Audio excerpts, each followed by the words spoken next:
Hi everyone, welcome to week 2. Thank you so much for participating last week. I enjoyed our conversations on the discussion boards. Thanks for sharing about your families and hobbies and career goals. I really enjoyed getting to know each of you.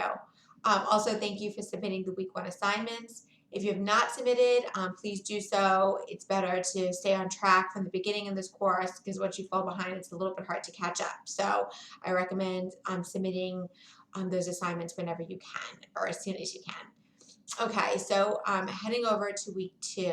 This week we are going to be discussing risk. The lecture materials are really great this week. I encourage you to read them earlier in the week because they will help you with the assignments and I think you'll find them interesting. Basically, we'll be discussing different types of risks, how a hazard can turn into a risk, how to manage risk. So I think that it'll be a worthwhile use of your time to go through those lecture materials. We have a discussion board this week on the topic of risk. In all our discussion boards, you're required to make an initial post that's about 150 words and then respond to 3 or more posts on 3 different days during the week. And often I will respond to your initial post with a question specifically about what you wrote, like a follow-up question. And if you respond to my follow-up question, then that counts as one of your 3 posts. And so just food for thought. I think I mentioned this last week on the discussion board, but I don't mean to test you or to cause any stress with those follow-up questions. They're really just a way to enrich our conversations and to dive deeper into the subjects. Along those same lines, I tend to post supplemental materials throughout the week. So if you ever see threads from me, it'll usually be a video or an article or a current event, something that I think will add to our discussions.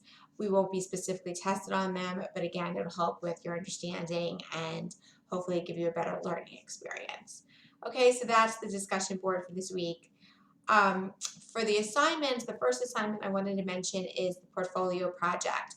So you had access to the portfolio project instructions in week 1, and hopefully you had a chance to kind of peruse it and get an idea of what it entails. If you haven't done that, I'd recommend reading the fact pattern and then looking ahead at all the assignments so you know what's expected of you going forward and so nothing is a surprise. But the general idea is that you're working for a corporation that's trying to determine whether or not they should hire a private security company for their needs or if they can use government resources.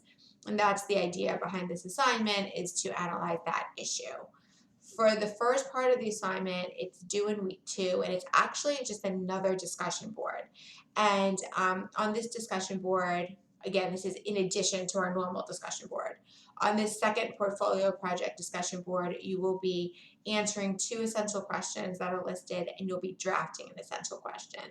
And the idea behind this is sometimes it can seem a little daunting to begin a portfolio project, and by discussing it with your classmates and with me, it can help you feel more comfortable, and it's a good way to bounce ideas off of each other and brainstorm a bit. So I think this will get you going, and it's a good exercise to get you excited about the project and to be able to lean into it and enjoy it and get a good amount of learning out of it. Okay, so if you have any questions about that discussion board, please reach out to me.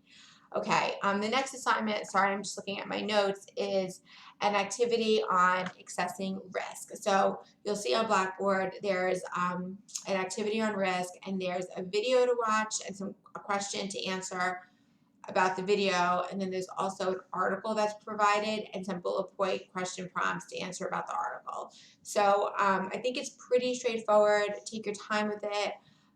You don't always have to use a lot of words. Sometimes you can just answer concisely. I'm fine with that. I like organization, so maybe use some headings, restate the question. That's just, a final work product that's easy to read, helps me, and it's good to get into that habit. So again, it's just a video and an article and some question prompts. If you have any questions about that, please let me know. And then finally, we have another reflection this week. And reflections are just a great way to make connections between the material and your everyday life. Sometimes students think reflections are a waste of time, but they're really not.